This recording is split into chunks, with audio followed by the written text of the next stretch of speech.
Terrific. Welcome, everyone. It's this is what the third or fourth set. I've already lost count what session this is. It's the 9 o'clock session on Tikkun Leil Shavuot. I'm so glad that you're here and here in this room and here with us tonight. I'm so excited to introduce my dear friend Shoshana Fershtman, J.D. Ph.D. I don't always call her that. Some of the time. I'll say, hey there, Shoshana Fershtman, J.D. Ph.D. But let me tell you about her. Shoshana is a Jungian analyst and clinical psychologist in Sonoma County. She teaches at the Jung Institute in San Francisco, at Pacifica's doctoral program in Mythological Studies, and is the author of The Mystical Exodus in Jungian Perspective, Transforming Trauma and the Wellsprings of Renewal. I'll just say that if you don't have the book, you should get it. And Shoshana just led a series of teachings based on the book at Ner Shalom, and those teachings are recorded. And if you get in touch with us, we can hook you up. Shoshana serves on our spiritual leadership team at Ner Shalom, and I would be remiss if I did not mention that 5 days ago she was named Ner Shalom Educator of the Year. Shoshana, we're so grateful to you and so glad that you're here to teach us. Thank you, Rabbi. It's been such a beautiful evening so far, and so just moved to be here. I thought I'd start with a little, what my father would call a 7th inning stretch. It's my version, which would be a meditation. So I'm noticing the sun really went down, and we are in Shavuot, and many of us have been in the practice of counting the Omer, and 49 days of preparing our spiritual bodies to receive, to be clear vessels.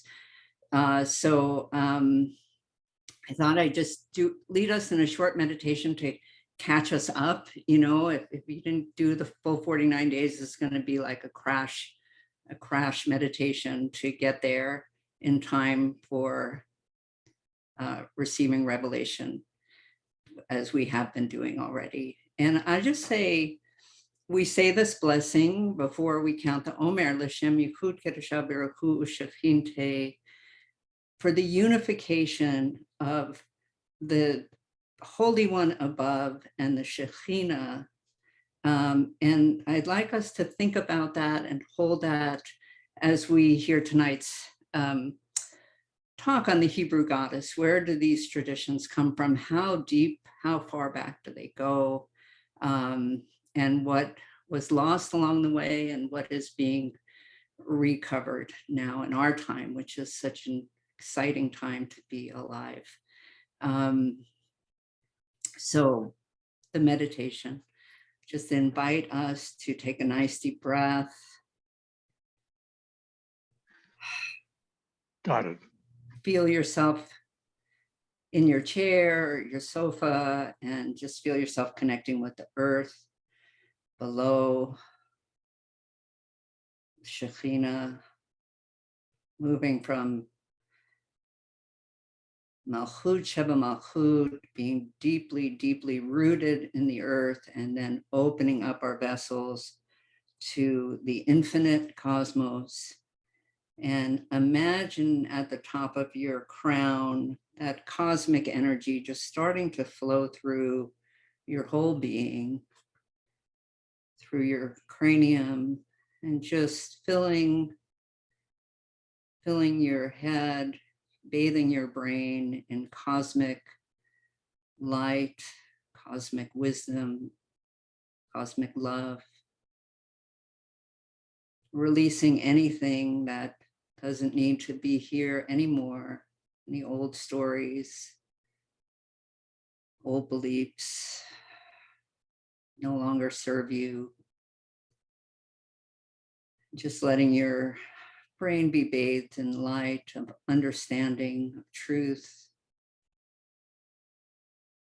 and then bringing that light into your heart center, and feeling your heart just bathed in the light of cosmic divine love, just melting away any obstructions to letting yourself be fully loved, and to love, to offer love, to receive love, to be a vessel and a channel of divine love. And feeling that energy, that light coming into your belly, your whole, all your internal organs in your belly and your reproductive organs, Kishka's creativity, and just releasing anything that gets in the way of you being your true self. Ruach Devora and Judith were just talking about, Rep Judith, just anything that keeps us from being really our true selves in the world, our relationships, our creative expression, letting that fall away, feeling that divine spark of our own creativity, just really being awakened. And then feeling that light moving down your legs and into your feet, and feel how connected you are with the ground of being, the Shekhinah, Great Mother that holds us every step, helps us receive this energy and manifest this energy in the world, in our lives, in our relationships.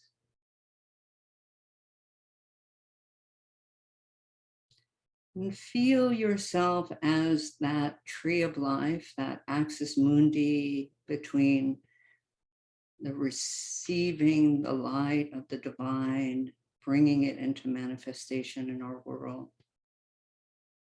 And we might also imagine how that energy also moves up the tree, how we receive the holding of the Great Mother, how she nourishes us and replenishes us and allows us to bring that energy out.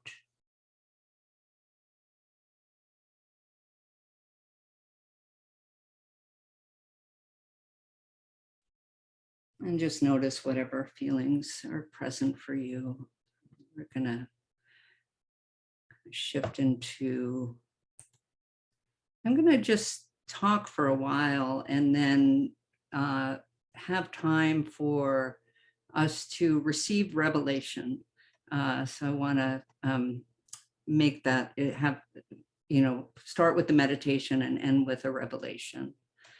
So I'll just say Shavuot is talked about as this marriage, this sacred marriage of the Shekhinah and the Kadosh Baruch Hu, the people at the base of the mountain, and Moses ascending the top of the mountain, and God coming down mountain, the Shekhinah going up the mountain. So I just, again, that image of the divine couple, and to think about that imagery, and as we go through tonight. And also I think we've aware how so completely absent the feminine was for many of us in growing up in Judaism, and how did she get so lost, and what is happening now archaeologically and theologically in our time that is just so wonderful. So I'm going to start this, and let's see, can people see this? You're seeing the slideshow? Yes, we're seeing your window. Okay, and I'm going to start because I'm very excited that I figured out how to do this part. So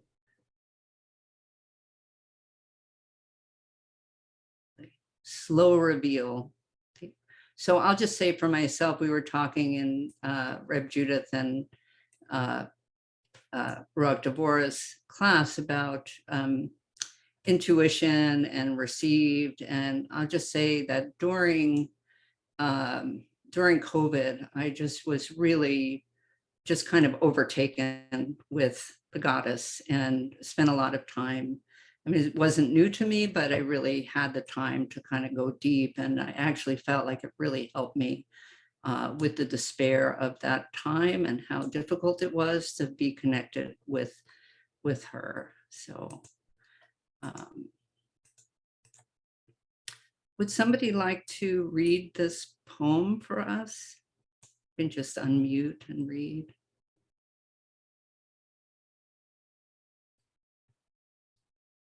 Birth stripped our birthright from us, tore us from a woman, from women, from ourselves so early on.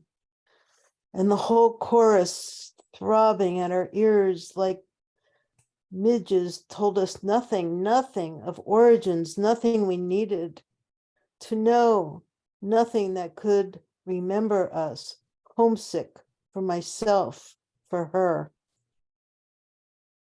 Thank you.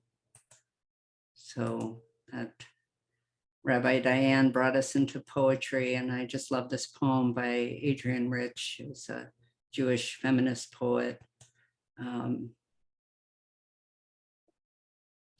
So I'd like to kind of offer an overview timeline of the Hebrew goddess and how far back in the land of Israel and Palestine the sacred feminine goes. And we'll be looking at these, but just to kind of give an overview to start, there's a sculpture going back to 280,000 years ago, which is almost the oldest sculpture. I think there's one from Africa that's 300,000 years old. So it's really raising questions about the beginning of culture itself, and that there's this figure right at the beginning of culture, the first from Israel. And then we have a period of the Neolithic goddesses going back to 6,000 BC, a period called the Chalcolithic, 4,000 BC, the Bronze Age, 2000 BCE, and then we have the formation of the Israelite hilltop villages, and then how the goddess appears in Israelite culture.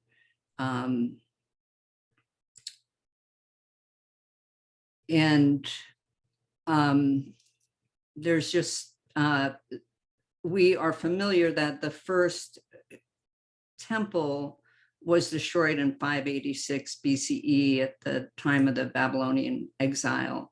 And the emerging archaeological view is that the goddess was worshipped in the temple until the time of the first exile, and something happened when the people returned 30 years later from Babylon, that there was a real sea change and a real denigration of the goddess and the sacred feminine in that time. So there's kind of like, we're looking at two periods, the period up until 586 BCE, and then the period that follows.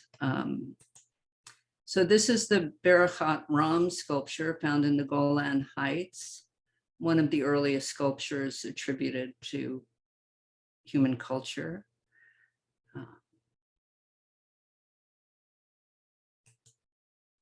And then also from the Golan area, Sha'ar HaGolan, these goddess figures from 6,000 BCE.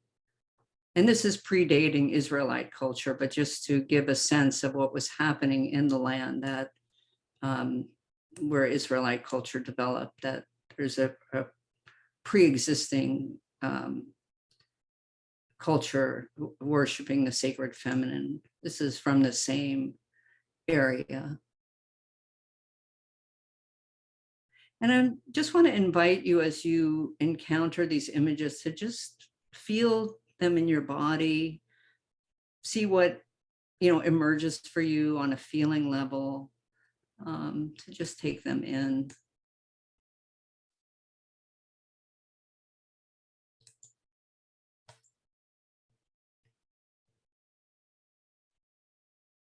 And this is from 4,000 BCE. archaeological levels dated to this 4th millennium yielded evidence of goddess and fertility figures.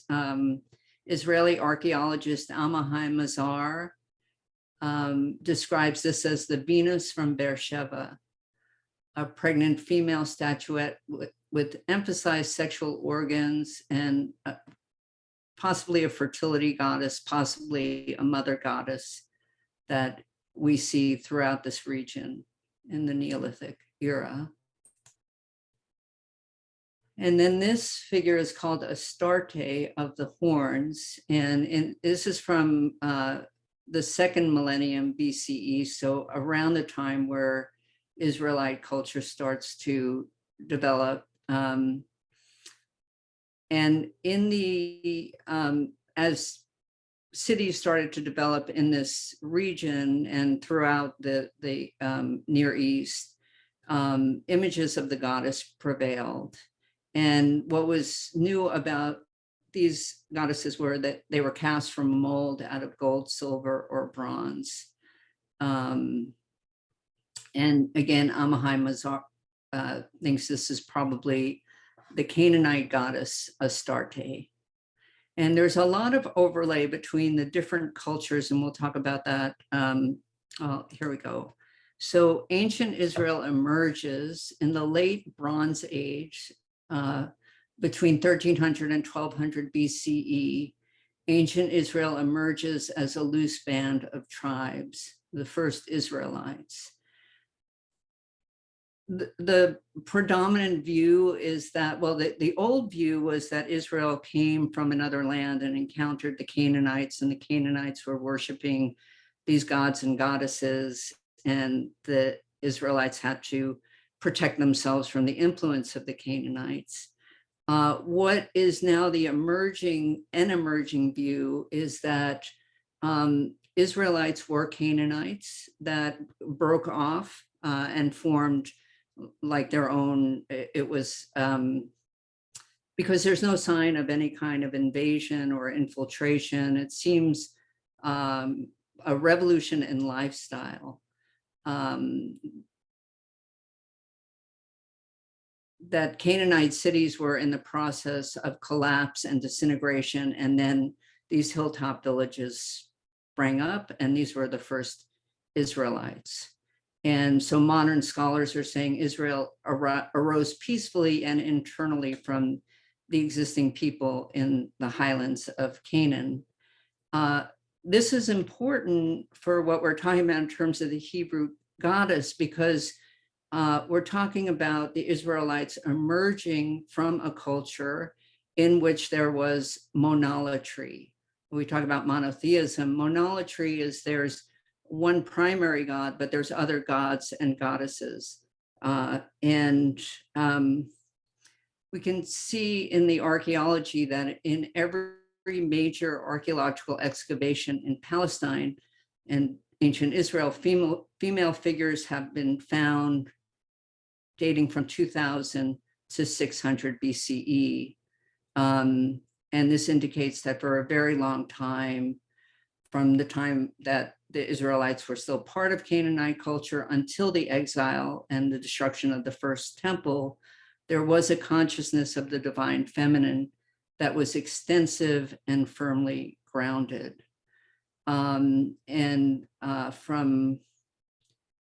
archaeologist, anthropologist Mark Smith, who wrote The Early History of God, Yud-He, Vav-He, and other deities in ancient Israel, says, at this point, most commentators believe that Asherah was a goddess in monarchic Israel. So it's really a change. And one of the things that has changed is that the field used to be called biblical archaeology. And what the archaeologists would do is they would try to correlate all the findings with the biblical narrative. And so anything that didn't fit the biblical narrative was, kind of cast aside or not taken seriously. What's happened since is that a lot of archaeologists are, my perspective, more feminist, maybe more secular or, more open-minded, and they're not discarding what they're finding. They're saying, what does this actually mean in terms of the historical record? Something I found quite fascinating is there's another view that the Israelites were not Canaanites, but that around this time, there's this huge collapse, and people are familiar with archaeology and anthropology. Is kind of a remarkable thing. Around 1200 BCE, all over the Mediterranean and the ancient Near East, is a collapse of the empires. So the Hittite Empire, it's the fall of Troy, Egypt is collapsing. They don't know, they don't know if it was climate change or cultural change. Something happened that's still not identified, but there's this mass migration of people because of the collapse of culture. And so there's this emerging view too, that maybe, if we look here, like I've been very interested in the Minoan culture, and here's Crete, and here's ancient, going here to Egypt, and also people traveling from Greece down into Israel. So really interesting idea that, as we hear, Abraham and Sarah came from Ur, they came from ancient Sumer. So it's possible that the Israelites, this map, I'm sorry, shows the Hebrews coming up from, I'm not exactly sure, somebody with better geographical sense than I have, coming up here. So, it's a very interesting time, and they're also looking at, there's corollaries between Minoan architecture and the formation of the villages in ancient Israel. There are similarities. So we're not sure, but I will say that what we do know is that the gods and goddesses of ancient Israel were arising from this larger culture. And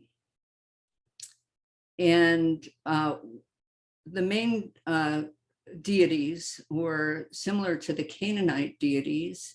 And Raphael Patai, who wrote The Hebrew Goddess, which was first published in 1967, he's an Israeli anthropologist. He notes that Asherah was worshipped in ancient Israel, represented by carved wooden images that were implanted, these poles that were carved, or maybe trees themselves or groves of trees. And he says innumerable small clay figurines of Asherah were used, with the characteristic gesture of her holding her own breast, and emphasis of her fertility aspect. We might also think about the generativity of the goddess kind of offering, and we think about the land of milk and honey. We might even think about eating cheesecake on Shavuot. How is that related to that aspect of the mother that sustains us? So this is a beautiful lid from 13th century BCE. This is from the port of Ugarit, which is now Syria. And it's from the Ugaritic culture. There was a find in the early 20s in Ras Shamra that had writings about El and Baal and Asherah and Anat, and that's how we know a little bit more about their qualities. She was also called Elat, like El-At, the goddess, and Kuchu, holiness, and we can think of Kadosh, that was her name, Kuchu. This I found really interesting. This is from ancient Mesopotamia. In the ancient Canaanite pantheon, the four gods, El, Asherah, Baal, and Anat, stand out as a divine family. And this is, we might think of this as the divine family, and people might recognize this. To me, it looks like the four-pronged shin. So how do these images continue in our tradition, even though a lot has been edited out, I would say. And the main goddesses that we know about because they're mentioned in the biblical text.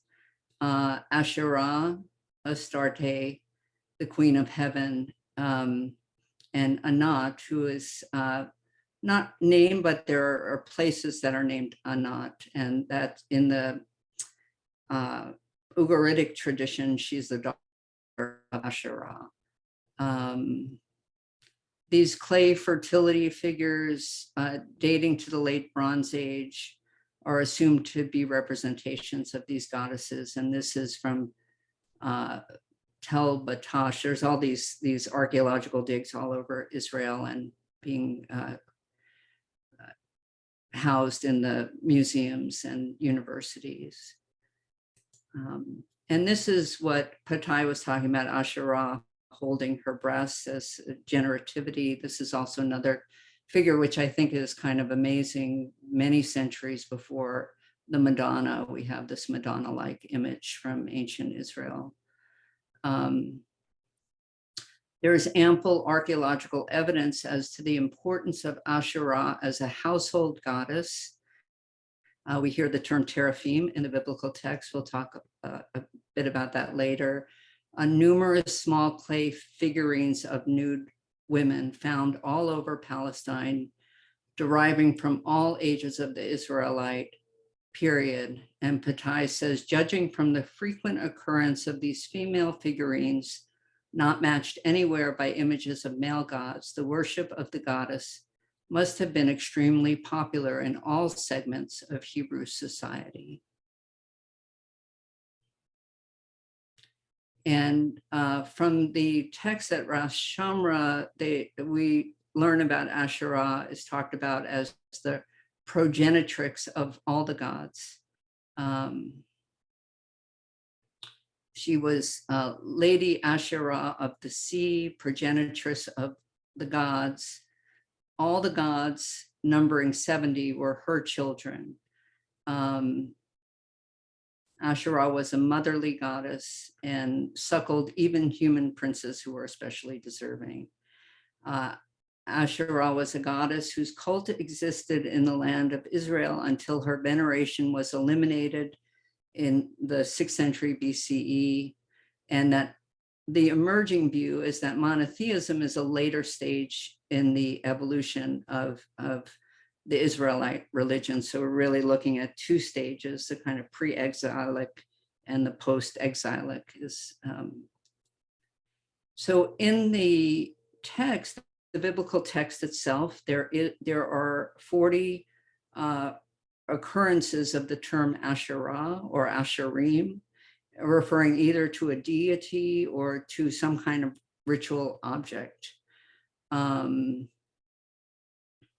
And it's talked about that in the temple itself, that there was an image of the Asherah, and among the deities whom Solomon worshiped was the goddess of the Sidonians, or Asherah, introduced into Jerusalem as part of the cult of the royal household for his Sidonian wife. And this is a gold plaque of Asherah.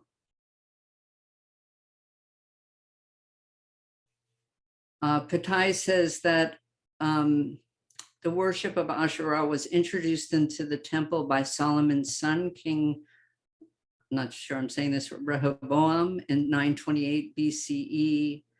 And over the 370 years between 928 and 586, when the temple was destroyed, for 2/3 of the time, the statue of Asherah was present in the temple. Some took her down, others put her back up. It was kind of a tug of war going on there. And then we have this story in Jeremiah of him saying that there was a great national catastrophe because punishment by Yud-Heh-Vav-Heh because the people were being idolatrous. And unless they would repent, they were all going to perish. And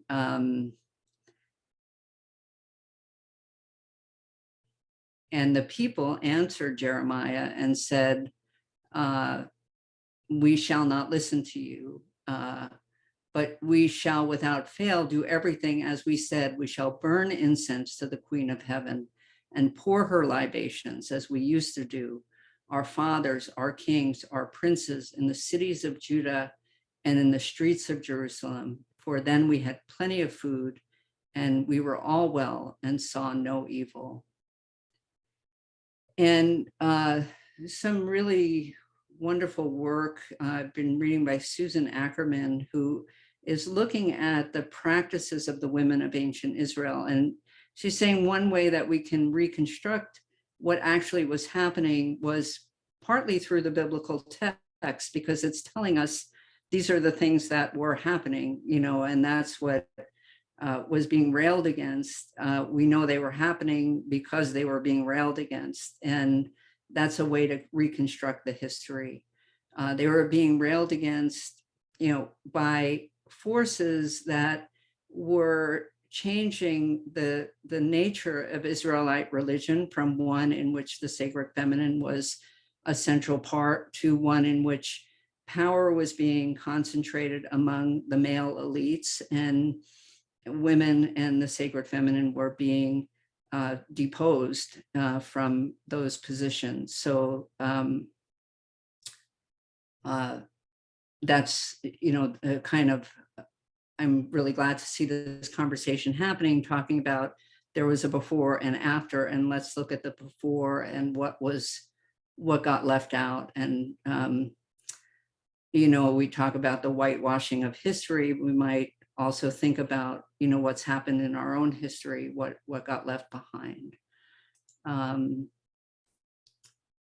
This is a figure of Astarte standing on a lion.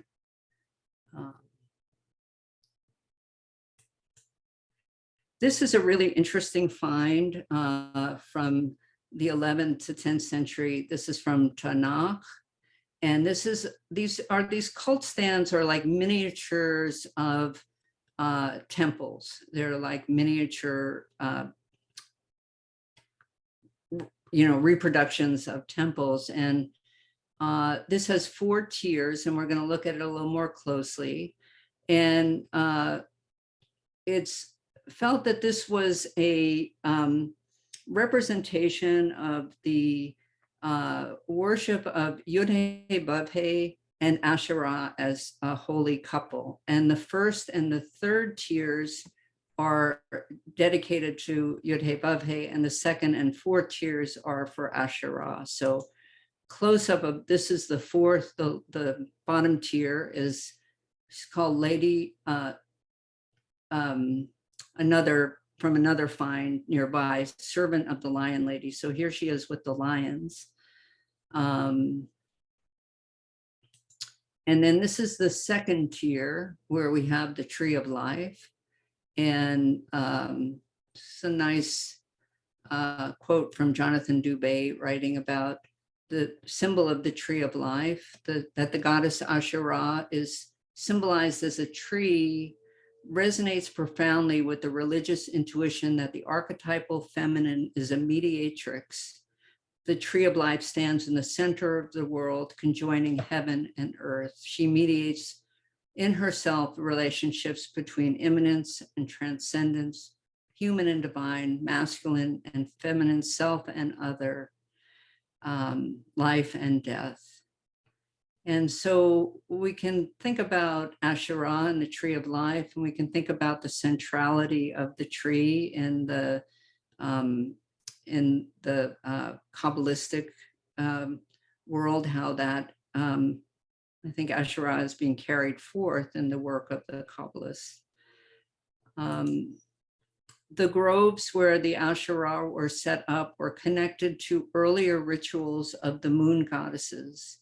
And all throughout the Fertile Crescent region, ancient Sumer and the ancient Levant and the ancient Mediterranean, we have these trees. Esther Harding, who's a Jungian analyst from Jung's time, in the early mythologies of the Fertile Crescent, the fruit of the moon tree is the source of immortality and secret knowledge. And here we have, this is Asherah, kind of a version of Astarte. This is again Amahai Mazar, an archaeologist. These figures support the existence of goddess culture.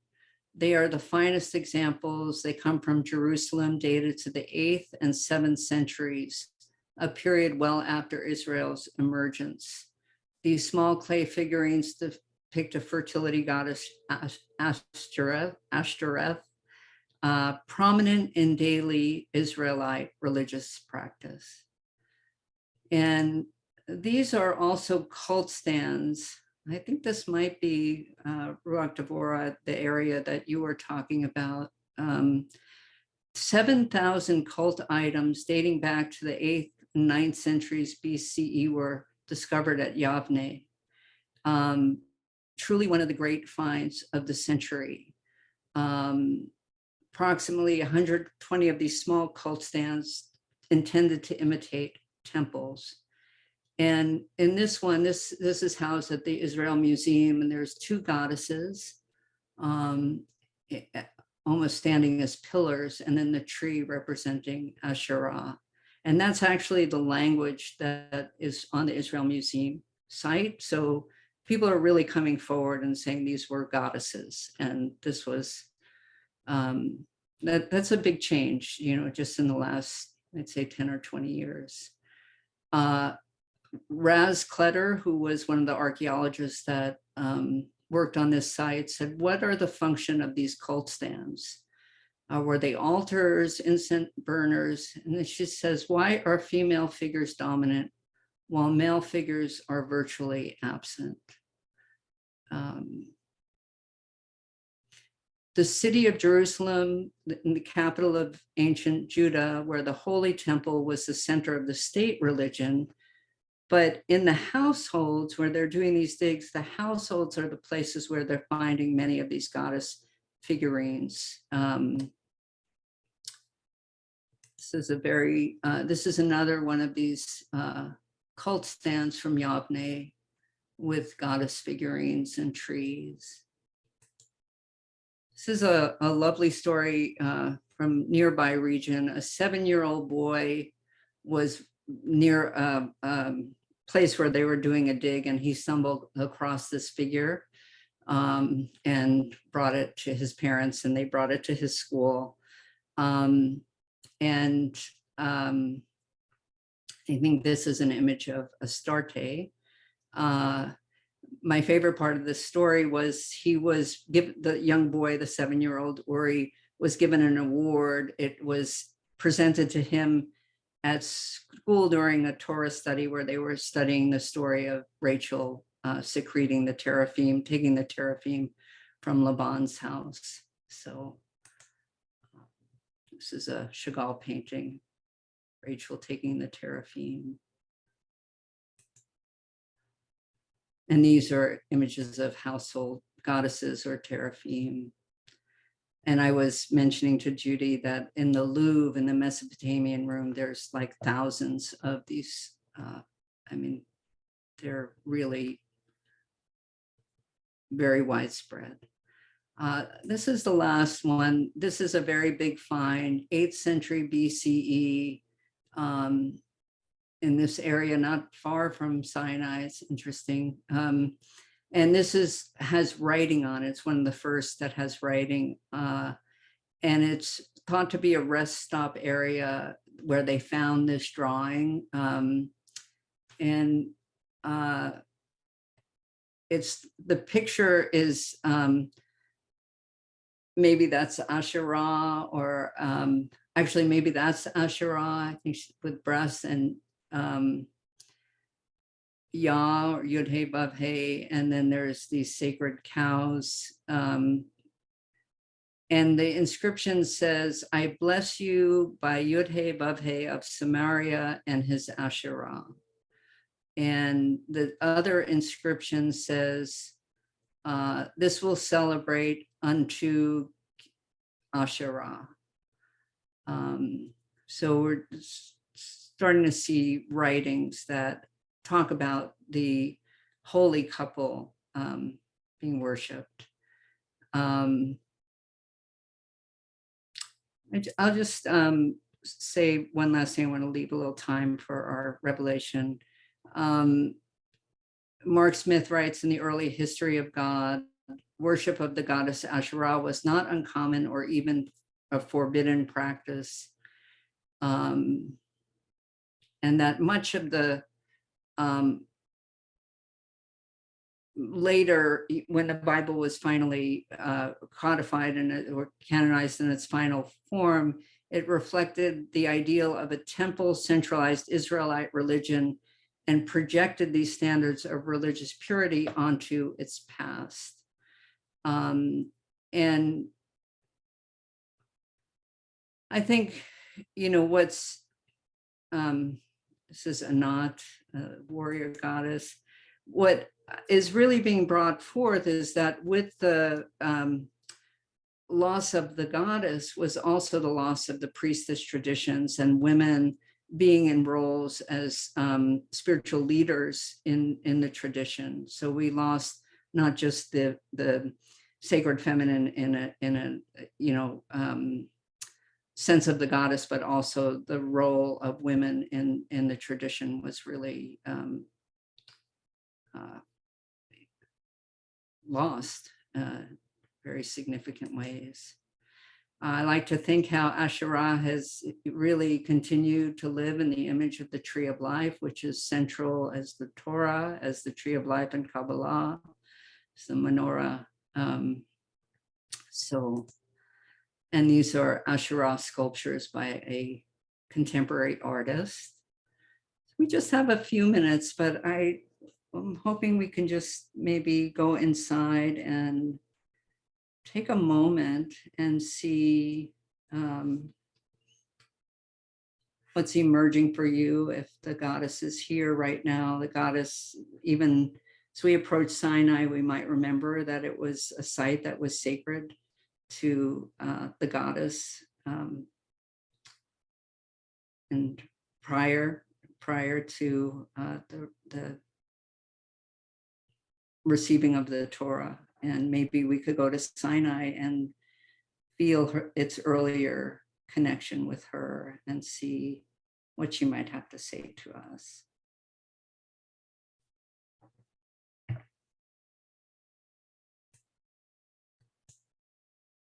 Rabbi, I see you have your guitar there. Would you maybe just play a little bit for it? Would you be willing to do that while we listen?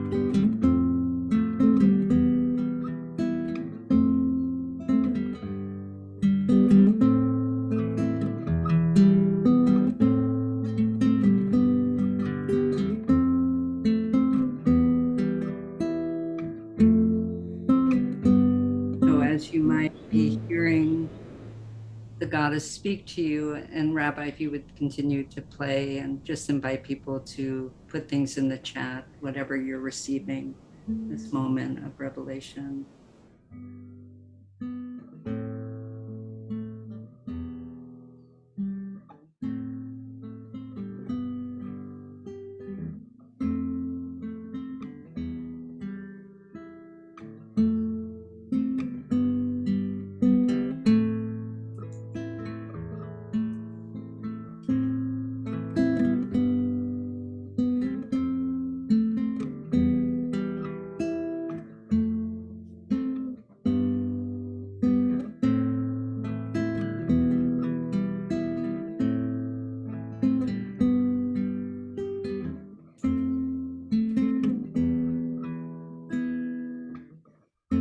anybody like to, thank you so much.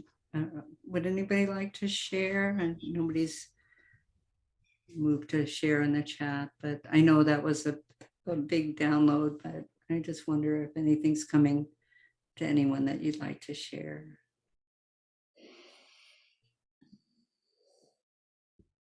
Rinat.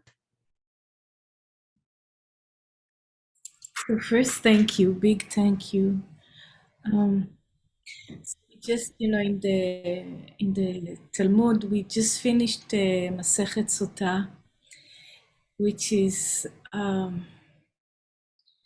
about a ritual that was done in the Second Temple that was horrifically, like really a horrific ritual, where if a man suspected his wife to be infidel, and there's like certain restrictions, but basically it's like humiliation and terror and putting down, and I just wonder what happened, because you mentioned that Galut, the first one, and it's been like a torture for me to read that Masechet, even though there are parts of it that are really nice.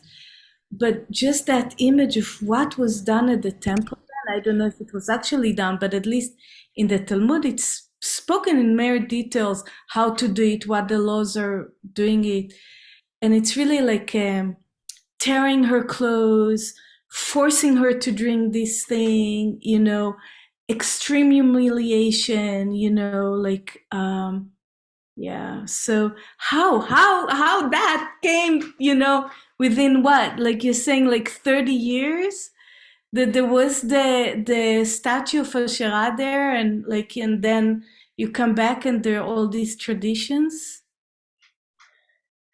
That's what came to.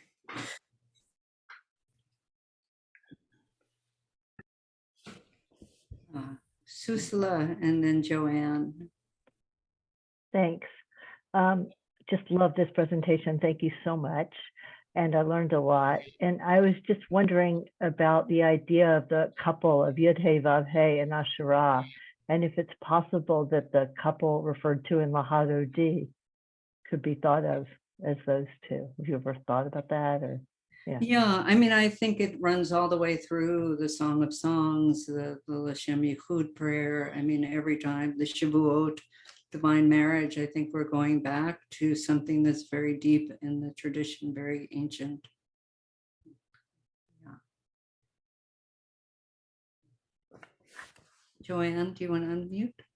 Yeah, I was saying I have to unmute, sorry. So I went in a completely different direction. I had a conversation with my grandfather, who was born a Hasidic Jew in Romania, who came to America, was secular and became a Reconstructionist back in the Mordechai Kaplan days. My grandfather was extremely disappointed. He didn't have a grandson. My mother grew up that she was always, even though she was the oldest, she always came in second to her brother. He was more important.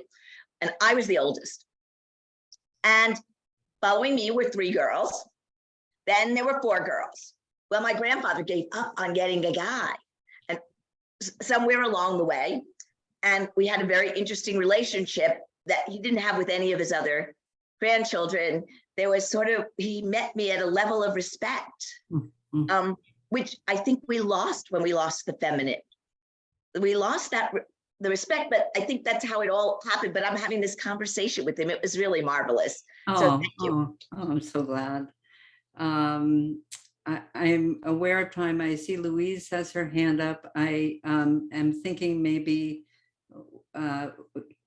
we can end after Louise, but if people want to hang around for 5 minutes, we can do that. What, Rabbi? Yeah, why don't we hear from Louise, and then people can straggle for a few minutes. Louise, would you like to unmute? Thank you very much for this. And I was curious, I had heard once that the goddess concept became Shekhinah, and because the women were worshiping goddesses as the divinity, that it transformed into Shekinah. And I don't know if you would comment on whether that is the case. And then I've heard others say, well, the idea of worshiping a goddess is the same as worshiping an idol, and Jews don't do that. So how would you answer that? Thank you for that. I think that's a great question.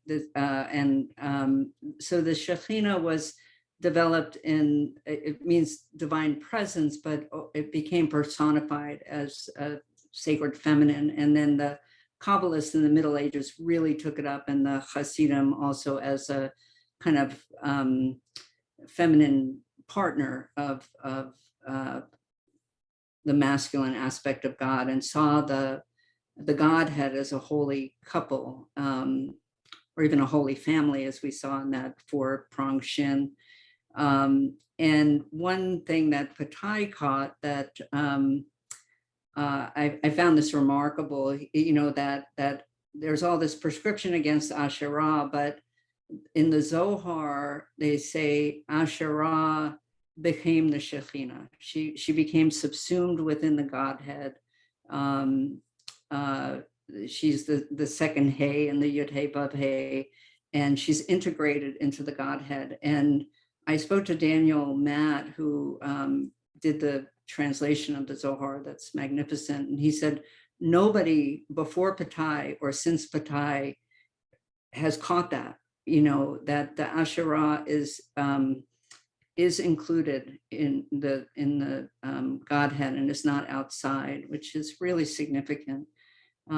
So I would say, much longer conversation about idols. I mean, how much of this came after the exile and was a way of, doing away with these practices that venerated the sacred feminine. So that I think it's just a new lens for us to be looking through.